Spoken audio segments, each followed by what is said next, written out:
అందరికీ నమస్తే అండి. Good morning. ఈనాడు, ఆంధ్రజ్యోతి, సాక్షి 3 ప్రధాన వార్తాపత్రికలు కూడా ఈరోజు మనకి స్క్రీన్ అందుబాటులో లేదు, డిజిటల్ స్క్రీన్ అందుబాటులో లేదు. నేను జర్నీలో ఉన్నాను. సో నేను ఎక్కడికి వచ్చానో చాలామందికి తెలిసే ఉంటుంది. అందుకే వేరే మొబైల్లో ఈ పేపర్ ఓపెన్ చేసి ఈ పేపర్ ద్వారా నేను కొన్ని కీలకమైన అంశాలను చెప్తాను. సో కంటెంట్ నచ్చిన వాళ్ళు మాత్రం సబ్స్క్రైబ్ చేసుకోండి. ఎక్కడ ఉన్నా, ఏ పరిస్థితుల్లో ఉన్నా కాస్త అటు ఇటుగా ఒక అరగంట పావుగంట లేట్ అయినా సరే వీడియోని అప్లోడ్ చేయడానికి మ్యాక్సిమం నా ప్రయత్నాలు నేను చేస్తున్నాను. సరే, ఈనాడులో బ్యానర్ వార్త చూసుకుంటే 1,50,000 మంది అదృశ్య విద్యార్థులు, రికార్డుల్లో పేరు, బడికి రారు, వారంతా చదువుతున్నారని జగన్ సర్కారు బోగస్ నివేదికలు, గొప్పల కోసం తప్పుల భాగోతం. ఇది చాలా మంచి వ్యాలిడ్ ఆర్టికల్ ఈరోజు ఈనాడులో బ్యానర్ వార్తగా వేశారు. ప్రభుత్వం చెప్తున్నది ఒకటి, క్షేత్రస్థాయిలో జరుగుతున్నది ఒకటి. ప్రభుత్వం చెప్తున్నది, సాక్షిలో రాస్తున్నది ఏంటి? వైసీపీ ప్రభుత్వం వచ్చిన తర్వాత 100% పిల్లలందరూ కూడా బళ్ళకు వెళ్తున్నారు. అసలు ఎక్కడ డ్రాప్ అవుట్స్ అనేవే లేవు. మొత్తం ఊర్లో ఎక్కడ చిన్నపిల్లలు అనేవాళ్ళు ఎక్కడా పని చేయట్లేదు, బాల కార్మికులు ఎక్కడా లేరు. మొత్తం బడి ఈడు పిల్లలందరూ కూడా బడుల్లోనే ఉన్నారు. 100% స్కూల్స్లో జాయిన్ చేశాము. ఆ ఘనత వైసీపీ ప్రభుత్వానికే దక్కింది. దేశంలో ఎక్కడా ఈ పరిస్థితి లేదు అనేటట్టు చెప్తున్నారు. కానీ వాస్తవానికి దాదాపుగా 1,50,000 మంది విద్యార్థులు బళ్ళో పేరు ఉంటుంది, రిజిస్టర్లో పేరు ఉంటుంది, కానీ వాళ్ళు స్కూల్స్కి వెళ్ళట్లా. రాష్ట్ర వ్యాప్తంగా వీళ్ళ రికార్డుల్లో ఉన్నాయి, కానీ వీళ్ళు కనిపించట్లా, స్కూల్స్కి వెళ్ళట్లా, ఎక్కడ ఉన్నారో తెలియదు. అది ఈనాడులో రాశారు. చెప్పేది ఇది: పిల్లలు బడికి రాకపోతే వెంటనే తల్లిదండ్రుల ఫోన్కు మెసేజ్ వస్తుంది. 3వ రోజు వాలంటీర్ నేరుగా ఇంటికి వచ్చి పిల్లల యోగక్షేమాలు, కారణాలు తెలుసుకుంటారు. పిల్లలను బడికి పంపే బాధ్యత తల్లిదండ్రులదైతే వారిని తీసుకొచ్చే బాధ్యత గ్రామ సచివాలయ ఉద్యోగులు, వాలంటీర్లు, తల్లిదండ్రుల కమిటీతో పాటు ఉపాధ్యాయులకు అప్పగిస్తున్నాం అని అప్పుడెప్పుడో 2021 జనవరి 12న నెల్లూరులో అమ్మఒడి సభలో సీఎం గారు చెప్పారు. అయితే క్షేత్రస్థాయిలో ఏం జరుగుతోంది? వాస్తవానికి క్షేత్రస్థాయి పరిస్థితులు మాత్రం అందుకు విరుద్ధంగా ఉన్నాయి. పాఠశాలలు పునఃప్రారంభమైనప్పటి నుంచి గత డిసెంబర్ వరకు నమోదైన విద్యార్థుల సగటు హాజరు 78.12% మాత్రమే. మిగిలిన విద్యార్థులు నిత్యం బడికి రాకపోయినా వారిని తీసుకొచ్చే నాదుడే కరువయ్యాడు. కనీసం వారంతా ఎక్కడున్నారన్న విషయాన్ని కూడా జగన్ సర్కారు పట్టించుకోవట్లేదు. అంటే వాళ్ళు చెప్తున్నది ఒకటి, చేస్తున్నది ఒకటి, అంతా కూడా కనికట్టు చేస్తున్నారు. అలాగే పాఠశాల విద్య విషయంలో కూడా కనికట్టు చేస్తున్నారు, మాయాజాలం చేస్తున్నారు అని ఈనాడులో ఒక బ్యానర్ వార్త వేశారు. నిజానికి నేను కూడా ఉన్నదన్నట్టు చెప్తాను. 100% అసలు డ్రాప్ అవుట్సే లేకుండా బడి ఈడు పిల్లలందరినీ బడిలో చేర్చడం అనేది ఇంపాసిబుల్లే. అక్కడక్కడ ఇప్పటికీ కూడా మనకు బాల కార్మికులు కనిపిస్తూ ఉంటారు. అలాగే జంక్షన్స్లో బెగ్గింగ్ చేస్తూ కనిపిస్తూ ఉంటారు. వాళ్ళని ఏదో ఒక రకంగా హాస్టల్లో జాయిన్ చేసేస్తానని, అదని ఇదని చెప్పినా సరే అక్కడ నుంచి పారిపోతారు తప్ప మనకు అందుబాటులో దొరకరు. ఎవరైనా నాకు కనిపిస్తే, ఏరా ఇక్కడ ఉన్నావేంటి, నీ ఏజ్ ఎంత, నువ్వు చేస్తాను పని ఏంటి, పద హాస్టల్లో జాయిన్ చేస్తా అంట. వెంటనే నేను బండి దిగి ఆడిని పట్టుకునేసరికి ఆడు వెళ్ళిపోతాడు. అలా రాష్ట్రంలో ప్రతి చోట అటువంటి పరిస్థితి ఉంటుంది. సో మీకు ఎక్కడైనా ఇటువంటి వాళ్ళు కనిపిస్తే వాళ్ళని వెంటనే దగ్గరలో ఉన్న హాస్టల్లో జాయిన్ చేసేయండి. హాస్టల్లో జాయిన్ చేసి వాళ్ళ వివరాలు తీసుకొని, లేదంటే దగ్గర పోలీస్ స్టేషన్కి అప్పచెప్పైనా సరే చేయండి. అంతే తప్ప వాళ్ళని అలా వదిలేయద్దు. సో ఇది ఈనాడులో బ్యానర్ వార్త. తర్వాత చూసుకుంటే రాజకీయ వంచనకు అంబటి రాయుడు అవుట్, వైకాపాలో మరో వికెట్ డౌన్, పార్టీలో చేరిన 10 రోజులకే గుడ్ బై. 10 రోజులు ఏముంది, 7 రోజులే. ఆయన డిసెంబర్ 30న పార్టీలో జాయిన్ అయ్యారు. జనవరి 6న పార్టీ నుంచి బయటకు వచ్చారు. 8 రోజుల్లో పార్టీ నుంచి బయటకు వచ్చారు. సో ఆయన ఎందుకు బయటకు వచ్చారనేది ఒక క్లారిటీ ఉంది చాలామందికి. రకరకాలు. ఆయనకేమో గుంటూరు ఎంపీ సీట్ ఇస్తామన్నారు, కానీ ఆయన గుంటూరు ఇస్తామని తీసుకున్నారంట. కానీ గుంటూరు ఎంపీ సీట్ అయితే కొంచెం గట్టిగా ఖర్చు అవుద్ది. ఆయనేమో ఏముంది, నాకు చరిష్మా ఉంది కదా, నేను అంతగా ఖర్చు పెట్టక్కర్లేదు, అందులో నా వలన పార్టీకే యూజు, నాకున్న క్రేజు, నేను ఒక ఇంటర్నేషనల్ నాటకాన్ని, సో నాకున్న క్రేజ్ పార్టీకి ఉపయోగపడుద్ది అని ఆయన అనుకున్నారు. కానీ మీ క్రేజ్ మీదే, కానీ ఎంపీగా పోటీ చేయాలంటే కొంచెం ఖర్చు అవుద్ది, అదంతా మీరు పెట్టుకోవాలనేసరికి కాస్త ఆయన డ్రాప్ అయ్యారంట. సో అందుకే గుంటూరు ఎంపీగా లావు శ్రీకృష్ణదేవరాయలను పంపిద్దామని చూస్తే ఆయనేమో గుంటూరు ఎంపీ కష్టము, ఇక్కడంతా కూడా రాజధాని సెంటిమెంట్స్ ఎక్కువ, సో నేను ఇక్కడ పోటీ చేయను, నరసరావుపేట అయితే నేను ఖర్చు పెట్టుకుంటాను, నేను చూసుకుంటాను, ఆ నరసరావుపేట నాకు ఇవ్వండి అన్నారంట. సో అందుకు పార్టీ ఒప్పుకోవట్లేదంట. సో ఇప్పుడు లావు శ్రీకృష్ణదేవరాయలు గారు ప్లస్ ఆ పక్కన ఉన్న ఎంపీ గారు ప్లస్ ఆ పక్కన ఉన్న ఎంపీ గారు ప్లస్ ఆ పక్కనే ఉన్న రాజ్యసభ సభ్యుడు గారు, ఒక మాజీ మంత్రి గారు, బోల్డ్ మంది ఉన్నారు. వైసీపీ నుంచి బయటకు రావడానికి చాలామంది ఉన్నారు. నేను చెప్తున్న లెక్క చాలా తక్కువ, నేను చెప్తున్న అంకెలు చాలా తక్కువ. పెద్ద పెద్ద వాళ్ళు మహామహులు ఉన్నారు తెలుసా పార్టీలు మారడానికి. కనిపిస్తుంది ఫిబ్రవరి కల్లా, ఒక మామూలుగా ఉండదు.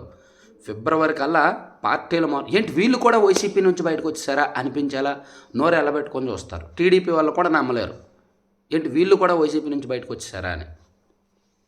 టైం పడుతుంది. కాకపోతే ఇక అంగన్వాడీలపై ఎస్మా అత్యవసర సేవల చట్టం పరిధిలోకి తెచ్చి మరీ ప్రభుత్వం ఉత్తర్వులు. 6 నెలల పాటు సమ్మెల నిషేధం. ప్రభుత్వ వైఖరిపై బగ్గుమన్న అంగన్వాడీలు సమ్మెను కొనసాగిస్తామని వెల్లడి. జీవో ప్రతులను దహనం చేసి నిరసన. ప్రభుత్వ చర్యకు తెదేపా సహా పలు పార్టీలు సంఘాలు ఖండన.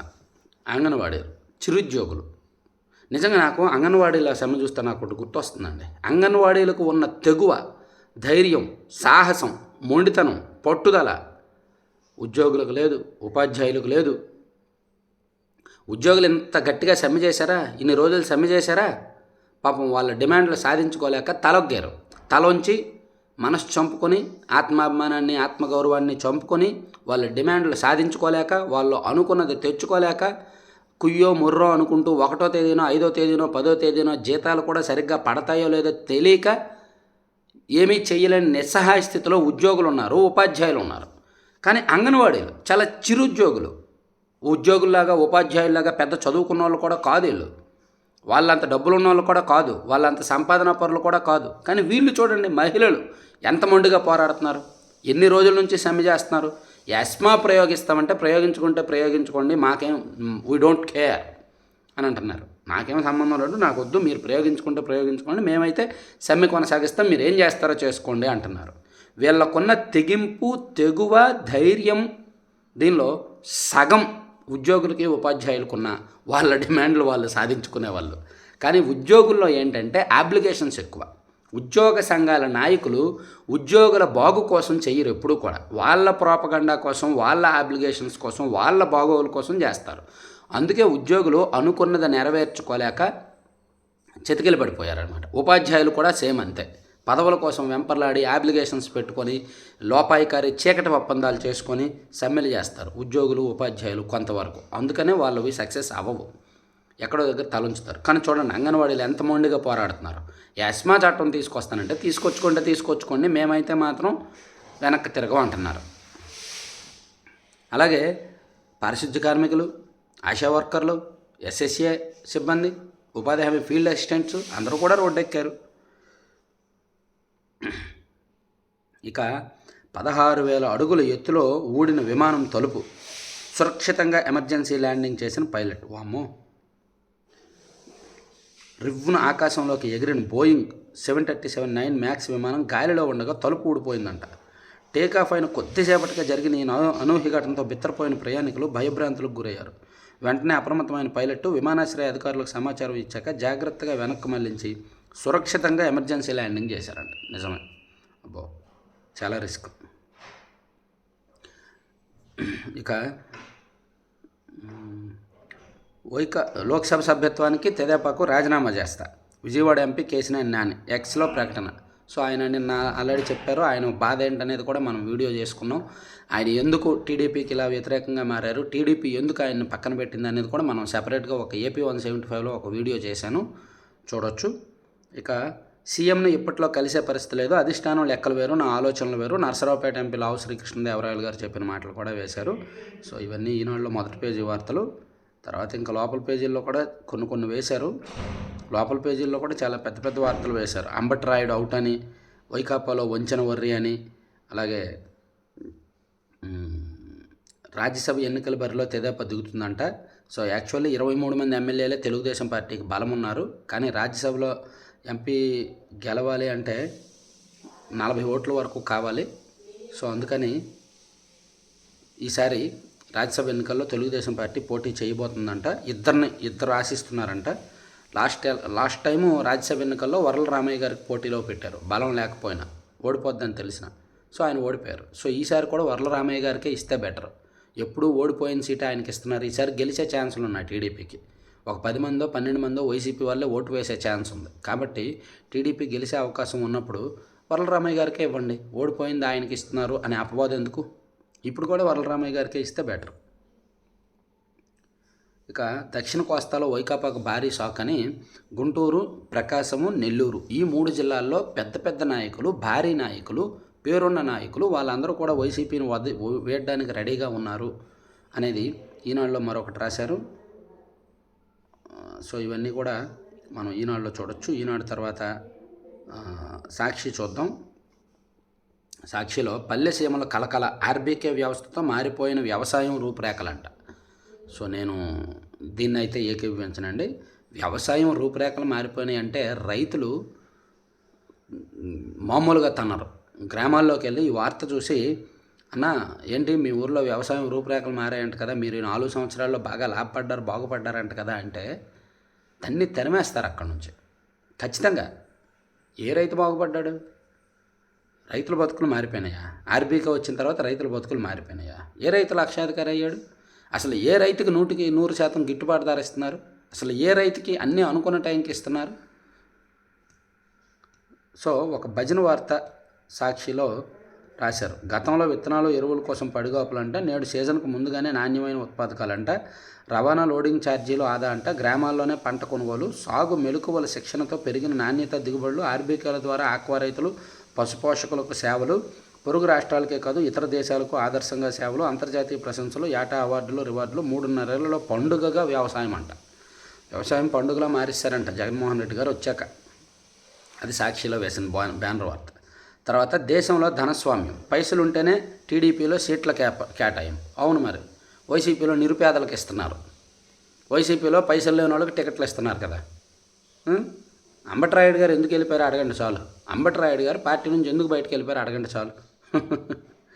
పైసలు ఉంటేనే టీడీపీలో సీట్ల కేటాయింపు, పార్టీ కోసం ఎంత చేసినా పట్టించుకొని చంద్రబాబు, అది జెండా మోసిన నేతలకు చేత్కారాలు, ఆది నుంచి జెండా మోసిన నేతలకు కూడా చేత్కారాలు, ధనబలం ఉంటేనే తనతో మాట్లాడాలని స్పష్టం చేస్తున్న తెలుగుదేశం అధినేత, ఖర్చు పెట్టలేని వాళ్ళు తన వద్దకు రావద్దని చెబుతున్న చంద్రబాబు, తీవ్ర అవమానాలతో సిట్టింగ్ ఎంపీ కేసీఆర్ నానికి పొగ, నాని స్థానంలో ఆయన సోదరుడు చిన్నికి అవకాశం, గుడివాడలో రావిని పక్కన పెట్టి ఎన్ఆర్ఐకి ఛాన్సు, కాకినాడ ఎంపీ స్థానానికి జ్యోతుల నవీన్ స్థానంలో వ్యాపారవేత్త సానా సతీష్ వైపు మొగ్గు, ఎన్ఆర్ఐలు పారిశ్రామికవేత్తలకే చంద్రబాబు పెద్దవేట. నిజమే, తెలుగుదేశం పార్టీలో సాక్షిలో రాసింది నిజమే. తెలుగుదేశం పార్టీలో డబ్బులుంటేనే సీట్లు. వైసీపీలో కూడా సేమ్ వైసీపీలో కూడా టీడీపీలో ఒక ఎంపీ సీటుకి 100 కోట్లో 120 కోట్లో చూస్తుంటే వైసీపీలో ఒక ఎంపీ సీటుకి 140 నుంచి 150 చూస్తున్నారంట, అడుగుతున్నారంట. ఎంత ఉంటేనే మీకు సీట్ ఇస్తాము, మీరు ఎంత ఖర్చు పెట్టుకోగలరా అని అడుగుతున్నారంట. సో 2 పార్టీల్లో కూడా ధనస్వామ్యం ఉంది, 2 పార్టీల్లో కూడా డబ్బులు ఉన్నాయి. ఇంకా టీడీపీతో పోలిస్తే వైసీపీలోనే ఎక్కువ కల్చర్. ఇక షర్మిల, కాంగ్రెస్లో షర్మిల చేరడం వెనుక చంద్రబాబు కుట్ర. ఎస్, వైఎస్ వివేకానంద రెడ్డి గారిని చంపేయడం వెనుక చంద్రబాబు కుట్ర. ఎందుకంటే చంద్రబాబు గారే అర్ధరాత్రి అప్పుడు గొడ్డలు పట్టుకొని వాళ్ళ ఇంటికి వెళ్ళి నరికేశారు. సో ఇప్పుడు షర్మిల గారు కాంగ్రెస్లో చేరడం వెనుక చంద్రబాబు గారు కుట్ర. ఎందుకంటే షర్మిల గారు చంద్రబాబు కోసమే షర్మిల గారు ప్రచారం చేశారు. 2019లో గెలిచింది చంద్రబాబు గారే. చంద్రబాబు గారు గెలిచాక షర్మిల గారికి పదవి ఇవ్వండి, పార్టీలో కీలక స్థానం ఇవ్వండి చంద్రబాబు గారే. అందుకే చంద్రబాబు గారు అంటే గిట్టక షర్మిల గారు పార్టీలోకి కాంగ్రెస్లోకి వెళ్ళిపోయారు. అదేగా మనం చెప్పేది. ఏం జరిగినా చంద్రబాబు కుట్రే. ఆ ఫ్యామిలీలో ఏం జరిగినా చంద్రబాబు కుట్రే. ఆ ఫ్యామిలీలో ఎవరు చంపుకున్నా చంద్రబాబు కుట్రే. ఆ ఫ్యామిలీలో ఎవరితో ఏమైనా సరే చంద్రబాబు గారు కుట్రే. ఆ ఫ్యామిలీలో ఎవరి మధ్య గొడవలు వచ్చినా చంద్రబాబు గారు కుట్రే. ఆ ఫ్యామిలీలో ఇంకంతా ఎందుకులే కానీ. సో మొత్తానికి అంటే YCP style of politics, YCP చేసే విమర్శలు ఏ విధంగా ఉన్నాయి, ప్రతి సమస్యని చుట్టూ తీసుకొచ్చి చంద్రబాబు గారికి ముడిపెట్టడం, అది వైసీపీ కల్చర్ అయింది. సో దాన్ని నమ్మేవాళ్ళు నమ్ముతారు. అది నమ్మేవాళ్ళు ఉన్నంతకాలం వాళ్ళు చెప్తూనే ఉంటారు. నమ్మట్లేదు అనుకోండి, అరే మేము ఇలా చెప్పినా నమ్మట్లేదు, మేము మార్చాలి అని అనుకుంటారు.